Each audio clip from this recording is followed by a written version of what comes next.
Boruto Chapter 70 spoilers are out, guys, and we get a lot to talk about, so let's just dive right into it. I was right about a couple of things. Code's limiters finally came off in this chapter. I was a little unsure if they would keep stalling it out, but I said very clearly in my chapter prediction video that logically they should definitely come off in this chapter, and I am so happy to finally see it happen. It doesn't look like we're going to get to see a whole lot from Code just yet, but the fact that they are off is just something we have been waiting to see for like 2 years, so thank goodness they are finally off, and hopefully we could get some Code greatness now. Now, something interesting to note from these spoilers is a little change with Code's appearance. For one thing, his hair is lifted up almost like someone's pointing a fan at him at high speed, which isn't really all that surprising since whenever we get transformations or power-ups, usually the hair changes with it. But more importantly, there's something interesting going on with his eyes and eyelashes, and now I'm not sure if this means anything special, like there's going to be a new dojutsu or something like that, or if it's just like the hair where now his eyelashes are longer for the aesthetics of it, but his eyelashes do change too. His eyes and hair also go back to normal later on in the chapter, so maybe he has to like power into the form or something, which is kind of weird because it's supposed to be his actual power. He was just limited before, but you know, that's besides the point. Hopefully we could get some clarification on what exactly changes with Code in the near future. Another thing that we can infer is that Eida pretty clearly must have refused Shikamaru's proposal like I said I thought she would, since she literally leaves with Code in this chapter, so it definitely doesn't look like she said yes to the offer.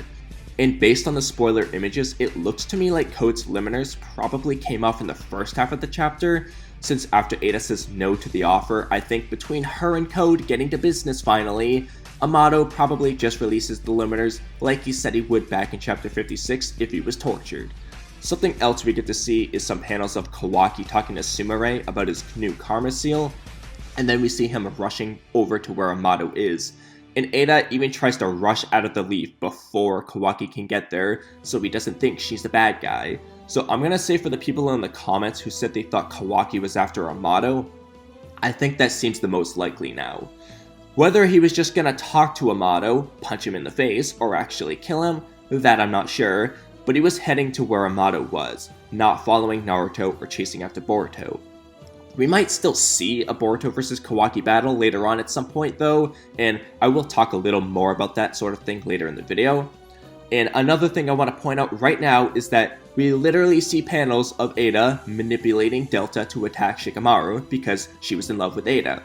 So for anyone who called my theory stupid or trash when I said if Boruto were to kill Sasuke, under that premise, maybe it's because Eida was able to manipulate Sasuke into attacking Sarada or something, because she saw him as a dangerous threat, and I gave evidence that people always seem to obey Eida's commands. Well, here you go.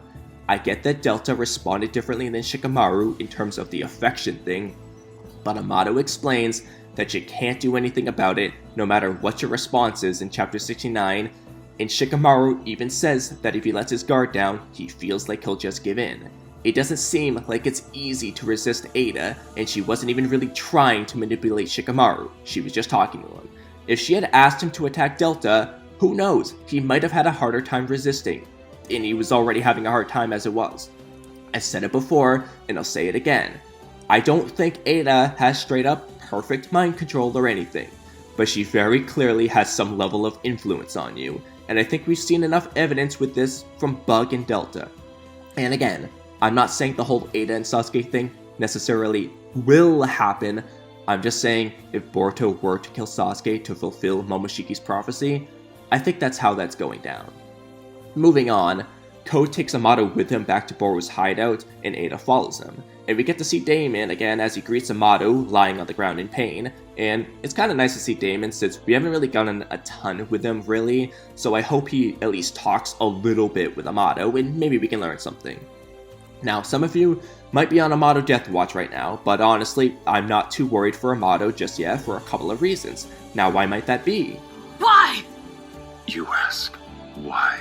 Yes, I know Eida said she wanted to kill Amado, and supposedly Code in this chapter even says that he's gonna kill Amado, but I think Amado has way too much left unfinished with his character to just be killed off right now, just like how Delta almost had to come back because her character had no closure.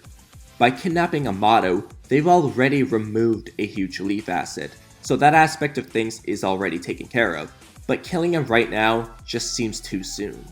Furthermore, Amado is not surrounded by anyone from the leaf anymore, so as long as Amado has his sound device thing and any other ninja tools with him, I think he can stop them if he needs to, so that at the very least he can escape.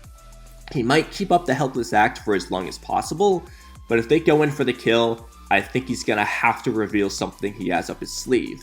And in the anime, when Amado was kidnapped by some random fodder guys, after he rejected their offer and they said they were gonna take him by force, he pops out the same sound device out of his leg this time, but doesn't use it because Boruto and Mitsuki showed up to save him instead.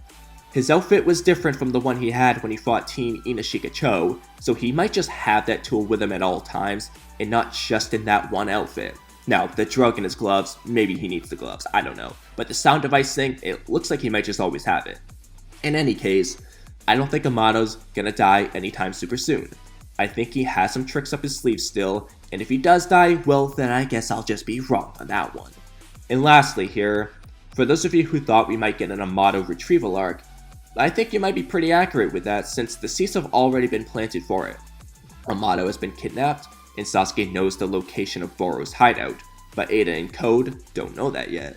So I wouldn't be too surprised if they try to send a team after Amado since he is a very valuable leaf asset, and having him help Code so he can stay alive would be really bad news for the Leaf Village, and they also don't trust Amado, so they probably want to keep watch on him at all times.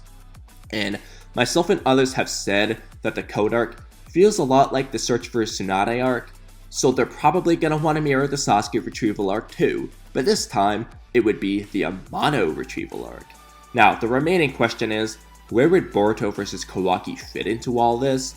If they mirror the Sasuke retrieval arc, you would think they'd want to mirror the Final Valley battle too, and obviously, reading this chapter and the next one after that will probably be very helpful with this, but I think it's possible that at some point, Kawaki will still decide to join Eida and Code, and that might lead to Boruto vs Kawaki at some point later on. Maybe it becomes an Amado and Kawaki retrieval arc if Kawaki leaves before they even go after Amado, because he thinks, hey, I'm still making everything bad for the Leaf Village, I'm a threat, I gotta get out of here. Or maybe Kawaki really does just attack Boruto because he's still alive. Who knows? It remains to be seen. Overall though, I'm super excited for this chapter. We got some action and big plot points coming our way, and hopefully we can get some new information too. I want to hear what you guys think though. Let me know what you guys thought about these spoilers in the comment section below, but that's a wrap on today's video, so thank you guys for watching till the end. Don't forget to subscribe, leave a comment, like the video, and hit that bell icon. Have a great rest of your day, and I'll catch you guys next time. Bye!